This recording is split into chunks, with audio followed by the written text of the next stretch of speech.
That's the issue that's been going on for the last 2-3 years. I don't know if you're familiar with hydraulic fracturing.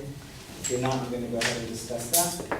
The proposition is that fracking, the process basically of drilling and injecting fluid into the ground at a high pressure in order to fracture shale rocks to release this natural gas, has been shown to have a significant impact on the environment. I'm going to discuss 3 ways it's going to have a significant difference on the water, the air, and seismicity, which is what causes earthquakes.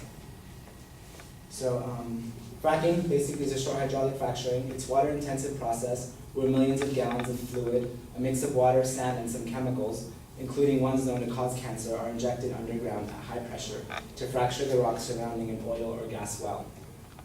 This releases extra oil from the gas and gas from the rock so it can flow into the well. So basically hydraulic fracturing simulates natural gases and oil or geothermal energy, which they also, is another meaning for that, to maximize the extraction. The technique of hydraulic fracturing is used to increase the rate of which fluid, such as petroleum, water, or natural gases, can be recovered from subterranean natural reservoirs. It enables production of natural gas and oil from rock formations deep below the Earth's surface. So that's about 5,000 to 20,000 feet below ground sea level. All right, so the first problem is hydraulic fracking leads to the contamination of water sources. Basically, the biggest environmental concerns due to the fracking are groundwater contamination. So people are concerned that their water is becoming contaminated because when they drill the shale rocks and they separate them, a lot of the water is being released into the ground, into freshwater reservoirs, because the workers are having trouble sealing them correctly with cement or casing them. So it's not the issue of them actually fracking and doing the procedure, it's the workers not completing the job properly.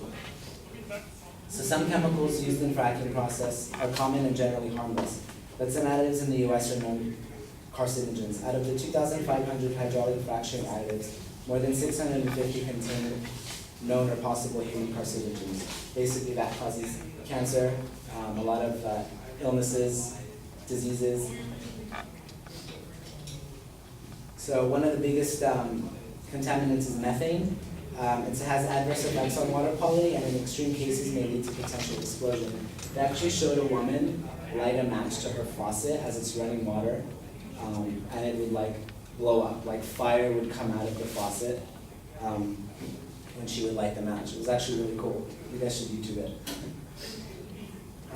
But again, that's really dangerous because a lot of people drink from that water. A lot of people don't have the funds to buy clean water all the time, so they will boil the water, but that contaminant is still inside. It's still being ingested.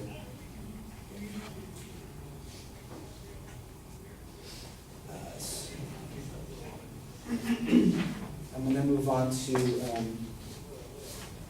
seismicity.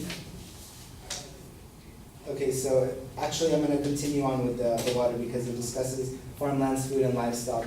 A lot of people that own farms and farmers are having issues with the contaminated water because it's killing off cows and residents that live in Pennsylvania, because it's mainly a predominant issue in Pennsylvania.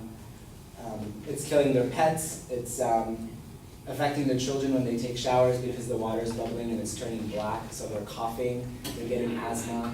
A lot of medical studies have shown that doctors that have done tests on these kids, they've found out that they're sick because of this hydraulic fracture and what they're doing with local communities nearby. They're throwing away a lot of produce because the agriculture is being depleted due to all this bacteria that's caused by the fracturing.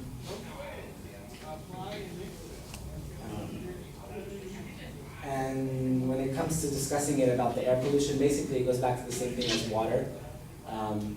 People are ingesting it, they're breathing it.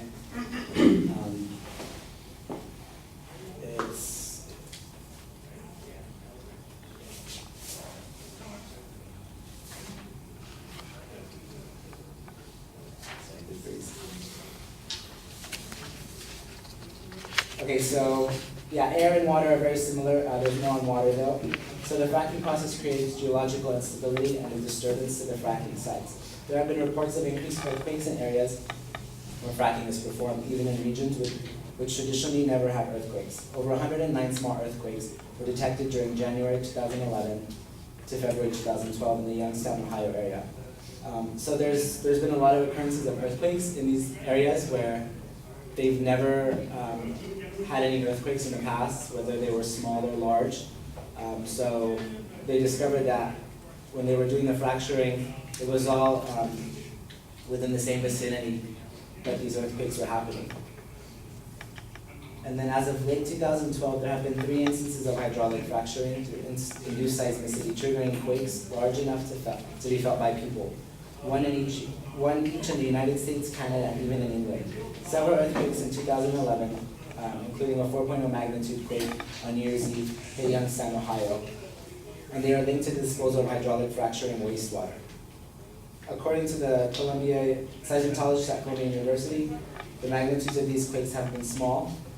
The United States Geological Survey has said that there is no guarantee larger quakes will not occur. In addition, the frequency of the quakes has been increasing.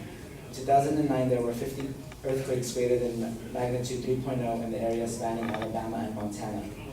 And there were 87 quakes in 2010. In 2011, there were 134 earthquakes in the same area, a 6-fold increase over 20th century levels. There are also concerns that earthquakes may damage underground gas, oil, and water lines, and wells that were not designed to withstand earthquakes. And that.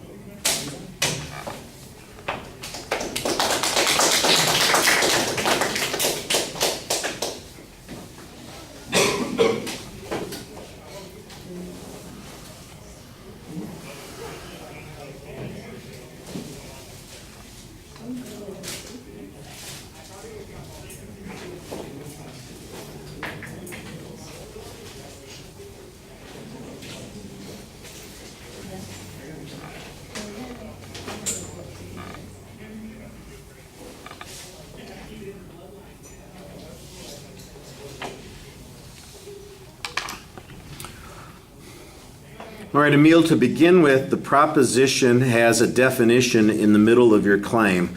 Separate those issues. Keep your proposition straightforward. I told you guys not to put independent clauses in the proposition, and that's exactly what you've got going on here. So we know that your general attitude about fracking is a negative one. They're suggesting that it has some kind of risk. I did think that you previewed what those risks were going to be pretty well at the beginning of the speech. You're talking about water contamination, air pollution, and basically seismic activity. So I know what's coming up, and I thought you did a good job on that. There's controversy on this issue, so it's not hard to see that there is a dispute here. I think you're fine there. Now, in the body of the speech, the organization I think is problematic. You do kind of signpost that first point, although you spend the first 2 minutes of the speech kind of repeating definitions of what fracking is without getting to the argument itself. When you do get to the argument, the first one is water contamination. I do think that you had a signpost on that, but your proof on that is problematic. We'll get to the proof in just a second.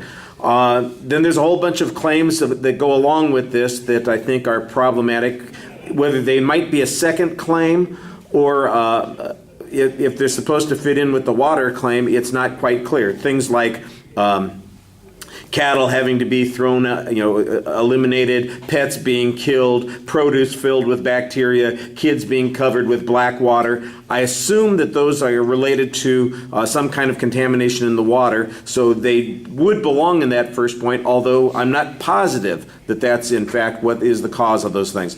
On the air pollution claim, you basically say, well, it's basically the same as only it's in the air. And that's as much argument as there is on that point. And I thought that that was really insubstantial. The seismic activity argument is the one that you actually have the most proof on, because you cite some incidents, you actually cite some authorities on those particular points, and I thought that that's where your argument started to take on some validity.